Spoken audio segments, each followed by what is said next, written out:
Esta semana, bueno, hace unas semanas, me encontraba orando como tú lo haces en tu casa, en tu ranchito, en donde, como le quieras llamar.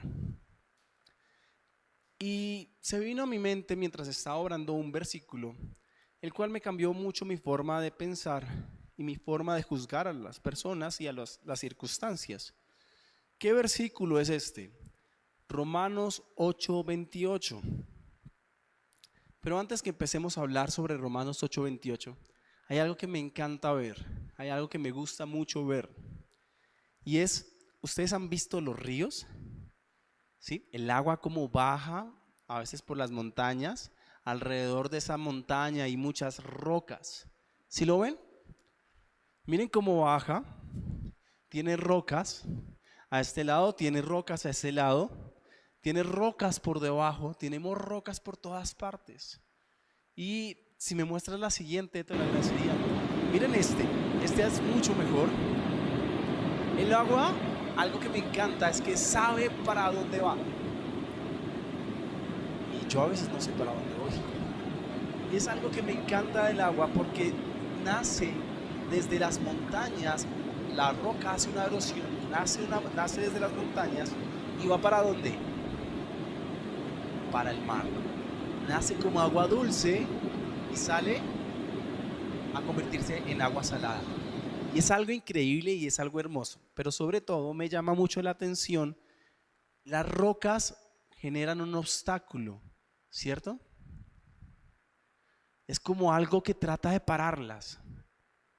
Pero ¿qué hace el agua? Se adapta y pasa por alrededor. Pero mire que cuando pasa por alrededor, ¿qué pasa? Se forman corrientes de rápida, corrientes de aguas, que otras personas lo suelen llamar rápidos, y salen más rápido. Es decir, algo a lo que nosotros pensamos que se convierte en una dificultad, en un obstáculo, lo convierte en algo que le da velocidad al final. Mi esposa me dijo, no sea tan físico. Soy ingeniero, perdónenme, no voy a tratar de ser tan físico, de darlo tan técnico, pero voy a tratar de explicarlo un poquito diferente. Cuando el agua entra por cierto orificio y va a salir por el otro, en la parte de acá afuera, en la parte de acá afuera, se forma como una pequeña babita. ¿Se han tocado las rocas que están en el río que son como más suavecitas? ¿Se han sentido eso? Eso permite que el agua coja cierta velocidad. El ángulo que tiene la roca muchas veces hace que coja cierta velocidad. Entonces eso permite que la roca siga, perdón, que el agua siga adelante. Ahora yo a veces le pregunto, un día viendo un río le preguntaba a Dios, papá, ¿y el agua alguna vez no te ha preguntado por qué creaste la roca? Si a veces viene tan fuerte, se choca contra la roca y esta roca le genera un impedimento. ¿No les parece que así es a veces nuestra vida? Muchas veces vamos con cierto ímpetu, vamos con ciertas ganas de hacer algo y de pronto nos chocamos contra cualquier circunstancia difícil de nuestra vida. ¿Y qué nos corresponde a nosotros? Adaptarnos y sortear esa roca. El agua no juzga en dónde se encuentra la roca, solo la supera. El agua no juzga el tamaño de la roca, solo trata de encontrar el camino para seguir adelante. Señor y Padre Celestial, quiero poner delante de ti esta predicación y suplicarte que me des la capacidad para poder hacerlo. En el primero me sentí un poquito ahogado, ahorita te pido, Señor Jesús, que me permitas hacerlo mejor. Y me permita, Señor Jesús, poder explicar, Señor Jesús, de la mejor manera el por qué para mí fue tan impactante este versículo y la vida de Roboán, Señor Jesús. Permíteme, Señor Jesús, explicarlo, Señor Jesús, de la mejor manera como tal vez tú lo harías, por favor. En el nombre de Cristo, Señor Jesús. Amén y amén. Entonces, resulta que hay un libro en la Biblia que es muy bueno. Es excelentemente bueno. En realidad todos son excelentemente buenos. Pero este me gusta mucho. ¿Saben por qué? En el primero, los que estuvieron en el primero, por favor, no lo digan. Pero resulta que este libro en la Biblia, el escritor, más o menos en los tiempos del rey Ezequías, más o menos eso se cree porque no se sabe quién fue el que lo escribió. Resulta que están contenidos como el resumen de Génesis, Éxodo, Levítico, Números, Deuteronomio, Josué, Jueces, Reyes, ¿cierto? ¿Ya saben de qué libro estoy hablando? ¿No? ¿Qué libro podría ser? Resulta que su primera palabra comienza en Adán y finaliza hablando sobre el rey que tanto está esperando los israelitas, el Mesías. ¿Ya saben más o menos qué libro podrá ser? ¿No? Ese libro es el libro de Crónicas. Es un libro tan largo, que nosotros los cristianos lo vivimos en dos. Primera de Crónicas y segunda de Crónicas. Pero en realidad es solamente uno, solamente existe uno. Es Crónicas de los Reyes. Y entonces resulta que este escritor estaba muy emocionado y decía, bueno, vamos a colocar ciertas cosas en este libro, cosas que realmente me hayan impactado y que quiero que escribirlas en este libro, porque resulta, aquí les voy a poder hacer un poquito más de énfasis. En el libro de Crónicas nos muestran las diferentes etapas que pasaron los reyes, las cosas buenas de los reyes. Por ejemplo, David habla las cosas excelentes de los reyes, pero no las cosas tan malas. ¿Y por qué no habla las cosas tan malas? Porque él sabe que están los otros libros de la Biblia donde pueden encontrar esas otras historias de David. También están las historias del rey Salomón y de todos los diferentes reyes que pasaron por Israel. Pero resulta que el escritor en realidad lo que quiere presenciar o lo que quiere mostrar es al rey perfecto, ese rey que viene, el rey Mesías, ¿cierto? Entonces resulta que tenemos a ese rey, al rey que tanto estamos esperando, que es a Jesús. Y tenemos entre todos esos reyes, vamos a hacerle un pequeño zoom, un pequeño zoom, un pequeño zoom, y nos llegamos a segunda de Crónicas. Y en segunda de Crónicas tenemos al rey Roboam. Entre todos los reyes que pasaron, entre todo ese linaje de reyes que pasaron, tenemos al rey Roboam. El rey Roboam fue una de las personas que más expectativas tenía el pueblo de Israel hacia él. ¿Por qué? Resulta que antes de David tuvieron un rey. ¿Alguien se acuerda el nombre de ese rey? Saúl, así es. ¿Por qué se reconoció Saúl? Lo primero, empezamos porque resulta que Saúl llegó la presencia de Dios sobre él y se fue a la guerra contra los filisteos y ayudó a librar a los israelitas de los filisteos, ¿cierto? Pero resulta que también lo reconocemos por la desobediencia y el haberse apartado de Dios. Al haberse apartado de Dios, Dios se apartó de él y lo apartó del trono. Perdónenme que se escucha así como todo ronco. Entonces resulta que lo apartó del trono y llegó David. Y dice la Biblia que llegó un tiempo diferente para Israel. Israel vivía muy oprimido antes de Saúl, bastante oprimido. Imagínate que tú estás en tu casa, tú tienes tus vacas, tú tienes tu cultivo, ya está próximo el momento de la cosecha y tú dices, gracias Señor, porque pronto va a llegar la bendición, pronto va a llegar todo esto. Y de pronto se vienen todos los filisteos y todos tus vecinos, los amonitas y todas las personas que están y te roban todo el trabajo que tú has hecho. Esa era la posición en la que estaba viviendo.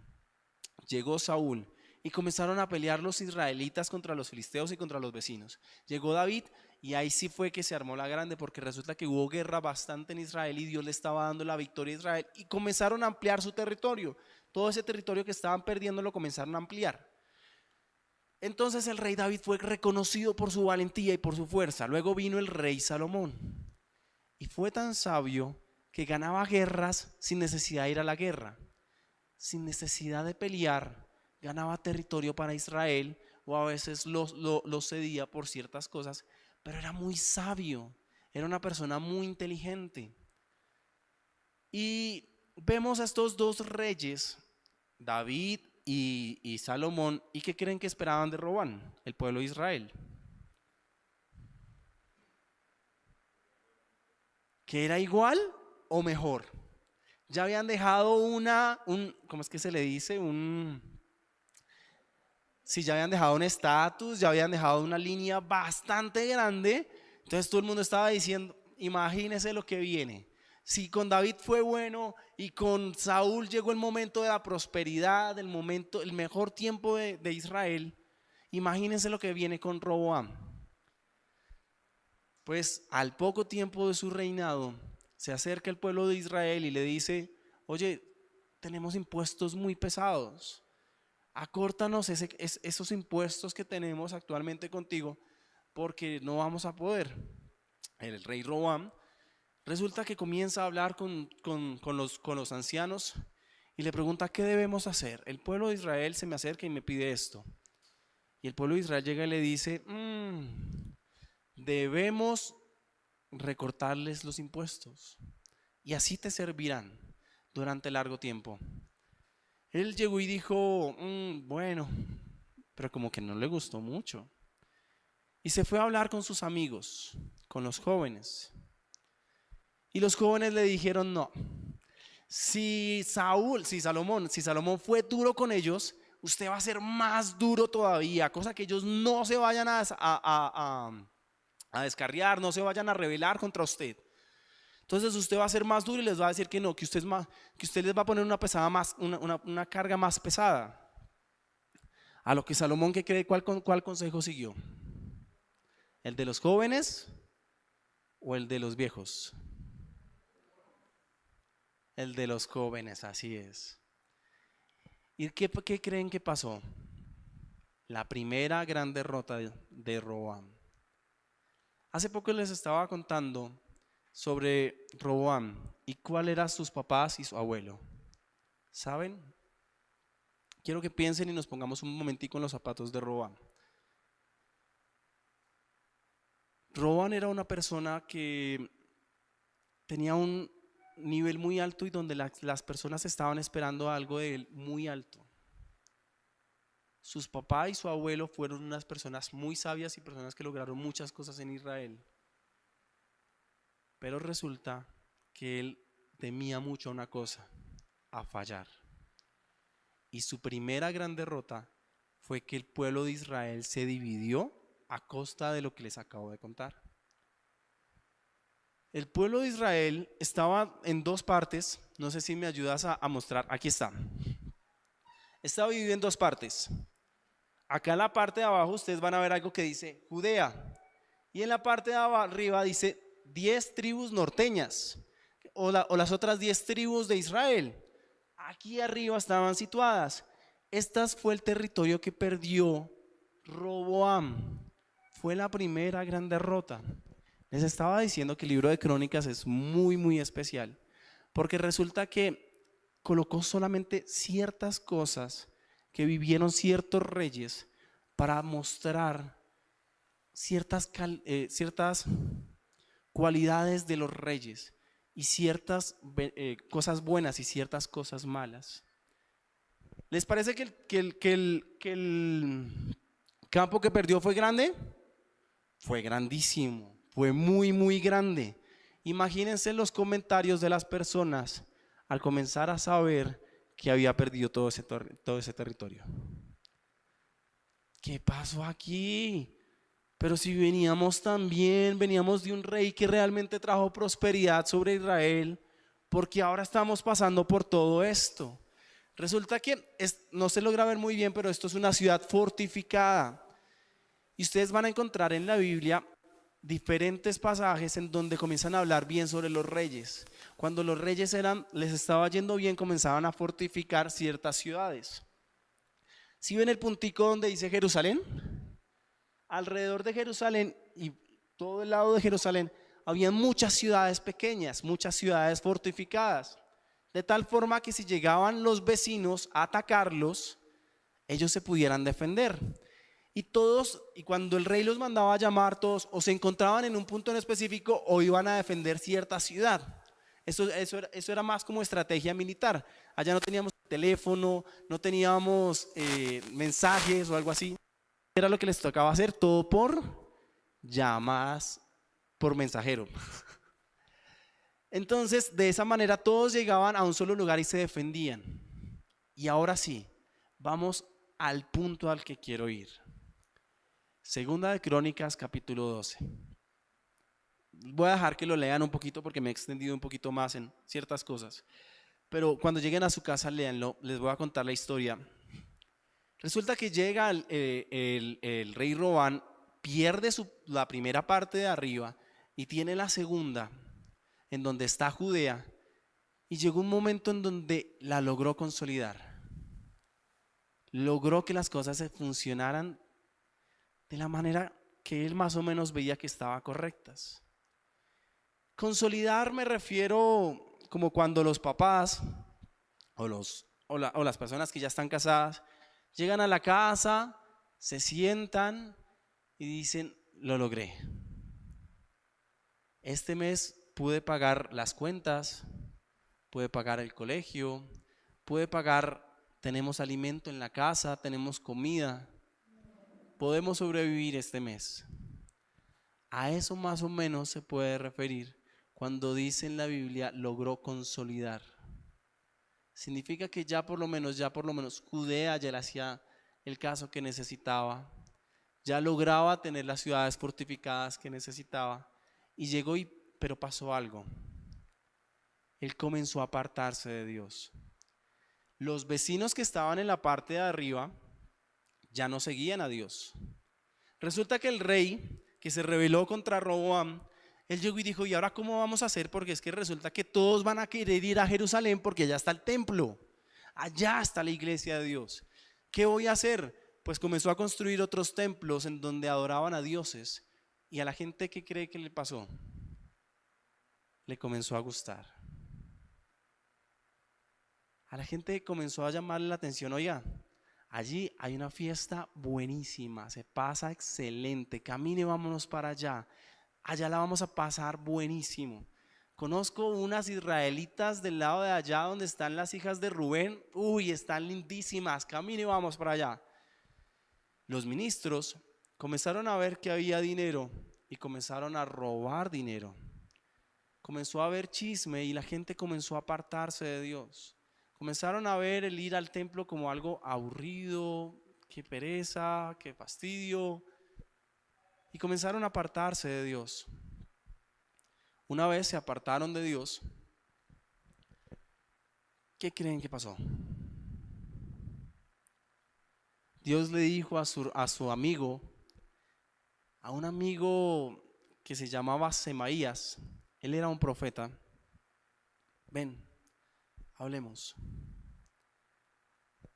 Voy a mandar a un rey a destruir a Israel.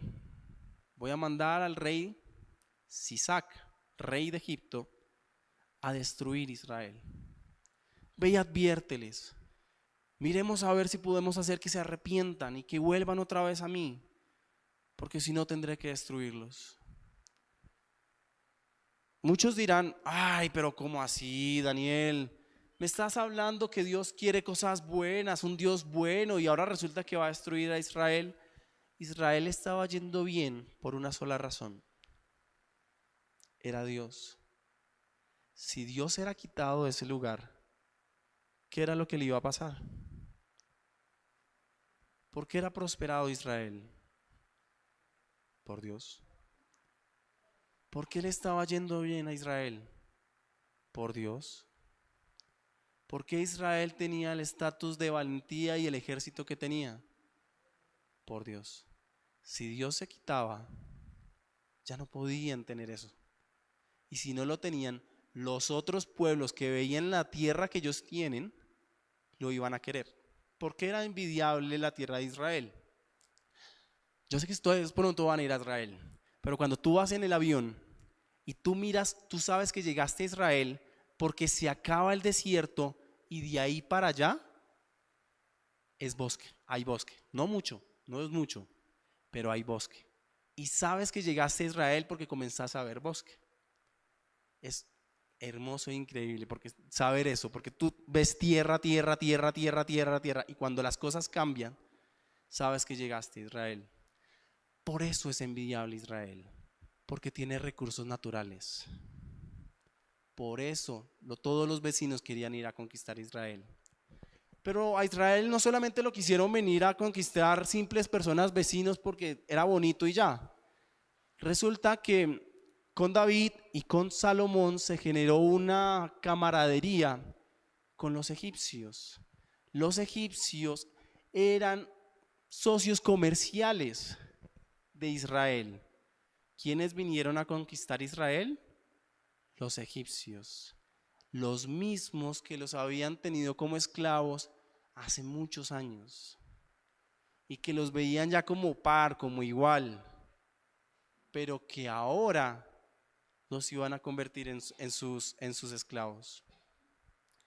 Resulta que se da cuenta de esto Roboam y llega y dice: no, estaba tranquilo, ya estaba consolidado su reino, me van a conquistar, van a hacer que ahora lo que yo tenía ya no lo tenga más. Así que mandó a llamar a todos los príncipes, a todos los principales de Judea, para saber cómo se iban a defender, cómo iba a ser su plan de guerra, cuál iba a ser la estrategia para defenderse, para defender todo por lo que han luchado.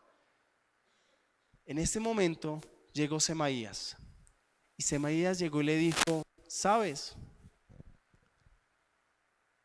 Por cuanto has abandonado a Dios, Dios te abandonará, y ustedes perderán ante Siquén.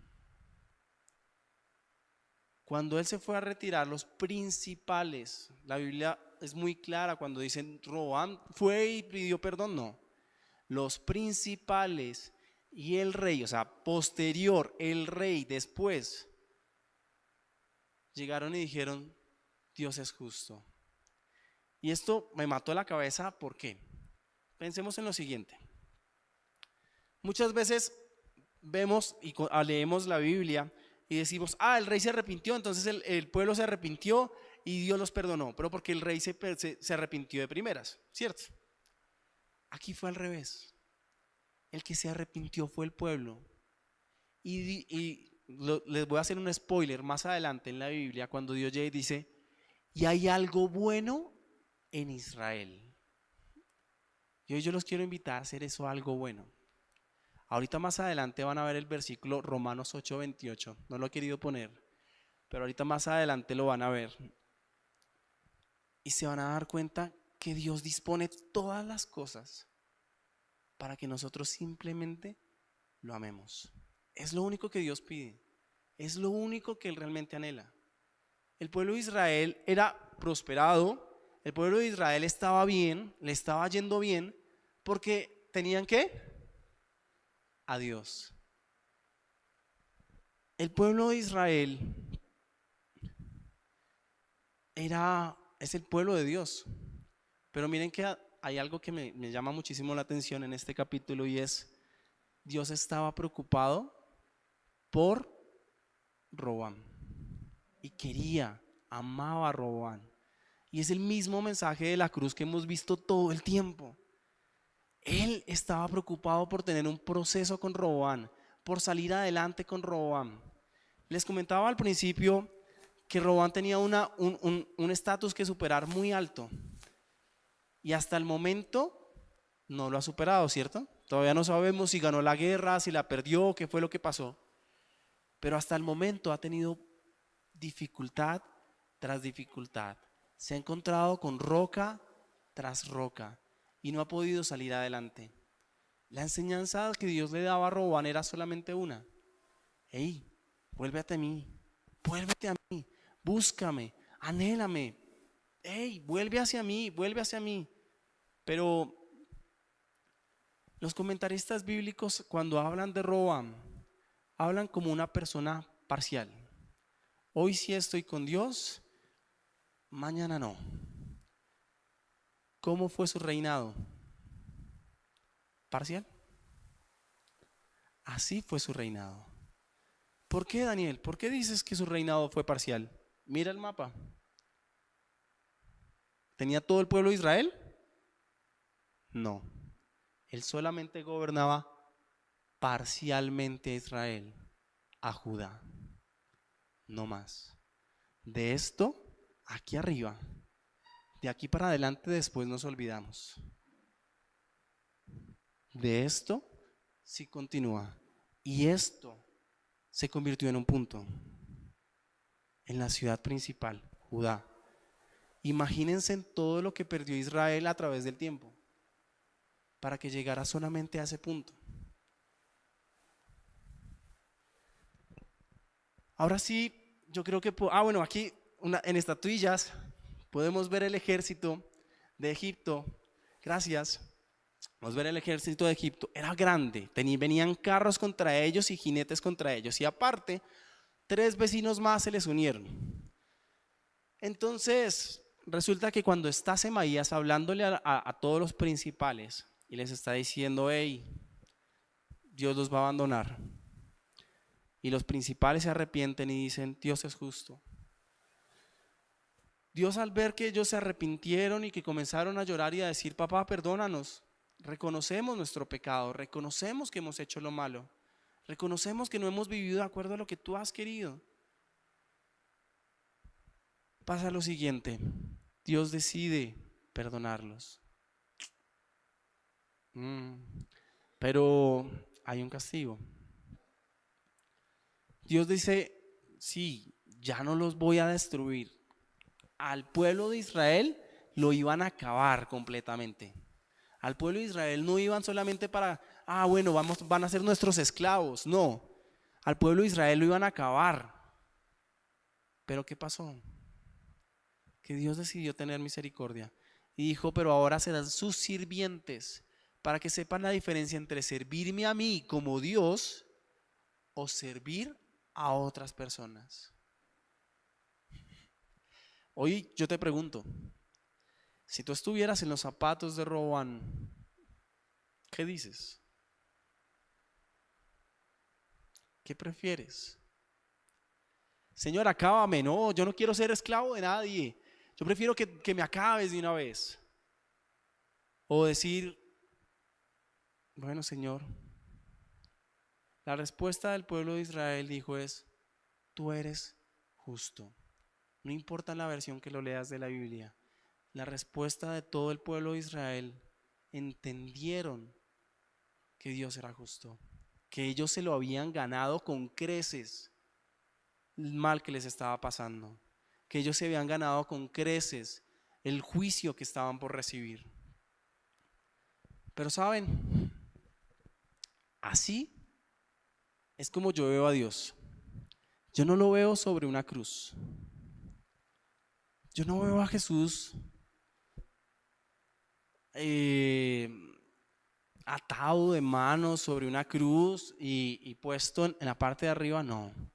Entre más leo la Biblia, más lo veo preocupado por las personas.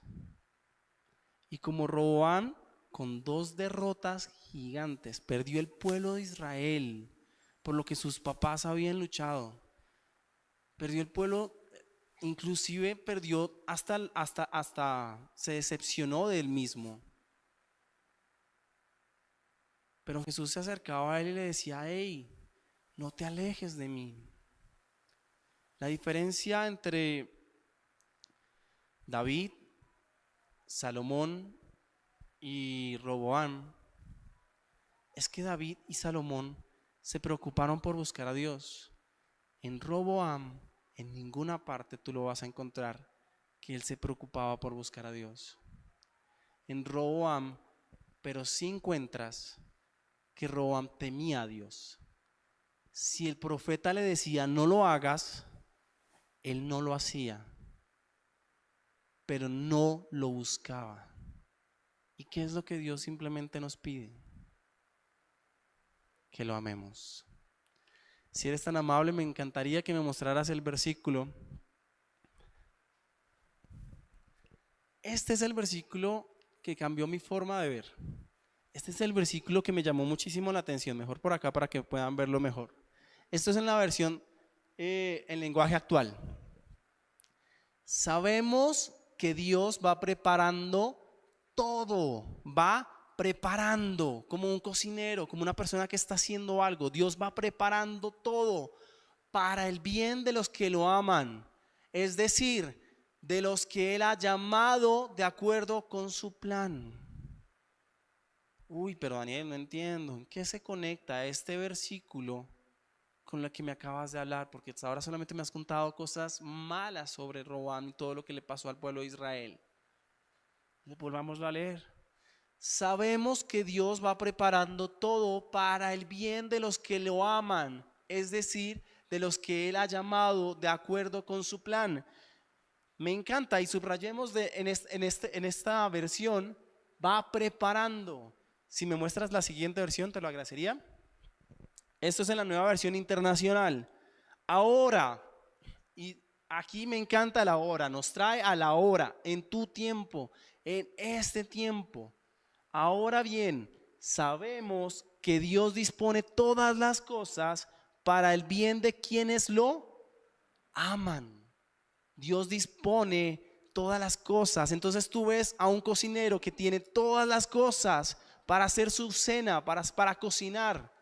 Y Él dispone todo eso para el bien de los que lo aman. Los que han sido llamados de acuerdo con su propósito. Dios tiene un propósito para tu vida. Dios tiene algo para ti. Mira, y lo vuelvo a decir, perdóname que sea insistente, pero es que para mí fue muy, muy insistente.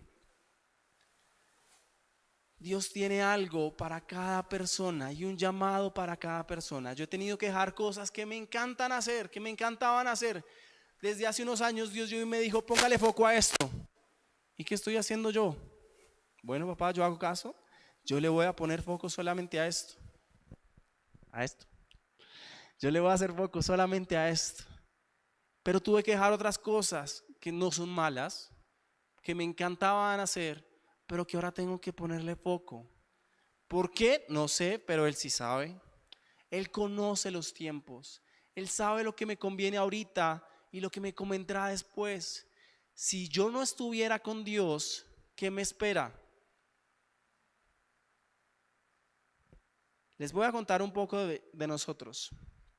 Yo soy hijo de pastor. Yo también he visto como otras personas lo han sufrido, lo que es que tus papás a veces ese día de pronto no tuvieron para pagarte porque tenían que pagar otras cosas en la iglesia.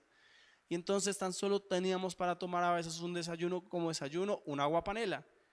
Y a veces lo podían desayunar los hijos, pero los papás no. Entonces hemos visto a nuestros papás aguantar hambre también. Yo como hijo de pastor también he visto a otros pastores. Muchas veces teníamos que orar porque hace varios años, estoy hablando de alrededor de 10 años, 15 años, tuvimos que comenzar a orar porque comenzaron a asesinar a los pastores. Es decir, y en ese tiempo llamaban a los pastores como líderes sociales. Entonces cuando ustedes ven que esos números crecen, varios de esos líderes sociales son pastores. ¿Y ustedes han visto los números últimamente? Son altos y es triste verlo. Es triste porque sabes que detrás de ese pastor hay un hijo, hay una esposa. Y entonces tú me dices, Daniel, ¿tú me estás hablando de esto? ¿Viendo esas cosas? Sí. Porque Dios sabe lo que nos conviene. Pero Daniel, eran pastores, aman a Dios, sirven a Dios. Sí, pero Dios dispuso algo para cada uno de ellos. Hace poco hablaba con uno de los hijos de pastores a los cuales su papá fue asesinado porque creía en el evangelio y le estaba predicando a la gente de su comunidad sobre el evangelio.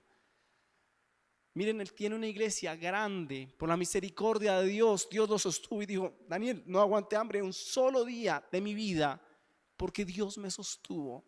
Dios dispuso todo lo que había alrededor para el bien de mí y de mi familia. No me faltó absolutamente nada porque Dios me sostuvo y me mantuvo. Miren, esa persona era como el río, vive la vida, va caminando.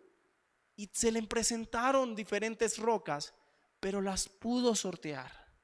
Dios dispuso todas las cosas. Y en la vida de Roboam fue igual. Vemos a un rey que Dios decidió perdonarlo y lo convirtieron en esclavo. Sí. Tenía ahora que pagar tributo. Sí. No tenía la grandeza. Tal vez tenía millones de personas criticándolo porque perdió todo lo por lo que habían luchado sus papás. Sí. Pero él no fue llamado a ser David, él no fue llamado a ser Saúl, él fue llamado a ser Roboam, a cumplir su propósito. Tú tienes un propósito. Tú escoges si lo haces con Dios, si no lo haces con Dios, si vives cerca de Dios, si lo buscas, si lo amas. Mi invitación el día de hoy es: ámalo. Dile: papá, te amo, te amo, te amo, hasta que te canses. Dile: te amo. Lo único que te pide Dios es que lo ames. Él hace todas las cosas. Todo lo demás Él lo hace. Él te muestra tu llamado. Él te muestra quién eres y para dónde debes ir. Pero Él solo te pide una sola cosa: ámalo. Y cuando hablaba con este hijo de pastor, él me decía: yo amé y amo a Dios y lo sigo. Y perdí a mi papá porque él amaba a Dios, pero lo sigo y estoy ahí. Y lo que te vine a decir es el mismo lenguaje, es la misma predicación que todo el tiempo recibes, porque es lo que vemos en todo el tiempo en la Biblia. Si me mostraras a Jesús, te lo agradecería. Donde está Jesús y esa persona que está al frente eres tú, y Él te está diciendo: ven, hablemos. ¿Qué te preocupa? ¿Qué te angustia el día de hoy? ¿En qué te puedo ayudar? Volvamos otra vez a las versiones. Por favor, perdón que te tengo saltando, discúlpame. Bueno, en esta. Y sabemos que Dios hace todas las cosas cooperen para el bien de quienes lo aman y son llamados según el propósito que Él tiene para ellos. ¿Qué dice acá? Cooperen. ¿No es hermoso que Dios te ayude? ¿No es genial que Él esté contigo? Que Él te diga: mira, en el camino que tú vas a andar, yo voy a estar contigo. En el camino que tú vas a estar, yo voy a estar ahí. Siguiente versión, si la tenemos. Nueva versión internacional, creo que esa ya la leímos. Traducción lenguaje actual. Ya, esta es. Sabemos que Dios va preparando todo para el bien de los que lo aman, es decir, de los que Él ha llamado de acuerdo con su plan. Y hay una versión, el Nuevo Testamento. Ya te la leo en el Nuevo Testamento. Esta sí yo le dije a él que no la pusiéramos porque yo quería leerla. Y dice así: y ya sabemos que a los que Dios aman, todas las cosas les ayudan a bien, a los que conforme al propósito son llamados a ser santos. No somos santos cuando nacemos, somos santos mientras vamos caminando y en el proceso. Dios nos permite aprender, Dios nos permite conocer todas las cosas. Hay un versículo que me encanta y dice que Jesús vino a ser como nuestro hermano mayor para que nosotros conozcamos cómo son las cosas y seamos como Él. Jesús vino a ser como nuestro hermano mayor. Él está ahí cuidándote. Yo solamente, lo único que te quiero decir es: ámalo. Es todo lo que toca hacer, amarlo. No, pero es que tengo que ir a hacer un montón de cosas, tengo que ir a ayudar a todos los pobres, tengo que cambiar el mundo, tengo que hacer... No, el objetivo es uno. Enfócate en una sola cosa: amarlo. Y Él te enseñará su plan, te mostrará el camino que debes andar. Y ya. O sea que lo único que tenemos que hacer es amarlo. Así que leamos por última vez el versículo. Sabemos que Dios va preparando todo para el día del bien, para el bien de los que lo aman, es decir, de los que Él ha llamado de acuerdo con su plan. Y si te lo pudieras aprender, sería genial. Esto está en la retraducción del lenguaje actual. Sabemos que Dios va preparando todo lo que te pase, todo por lo que vayas a, todo lo que te acontezca, va a ser para tu bien si tú amas a Dios. Solamente eso, ámalo. Pero entonces, ¿por qué pasan cosas malas? Él promete que en esas cosas malas te va a ayudar. Es como el río, sé como el río. Mira, pero no juzgues el tamaño del problema. ¿En qué momento llegó? Simplemente sortéalo. Sigue adelante. Llora si tienes que llorar. Pero sortéalo. Porque Él te promete que nunca te dejará. Siempre te sostendrá. Siempre estará contigo. Que aunque pases por el fuego, no te quemarás. Que aunque pases por el agua, no te ahogarás. Que donde quiera que fueres, Él estará contigo. Señor y Padre Celestial, te damos muchas gracias, Señor Jesús, por tu amor y tu bondad.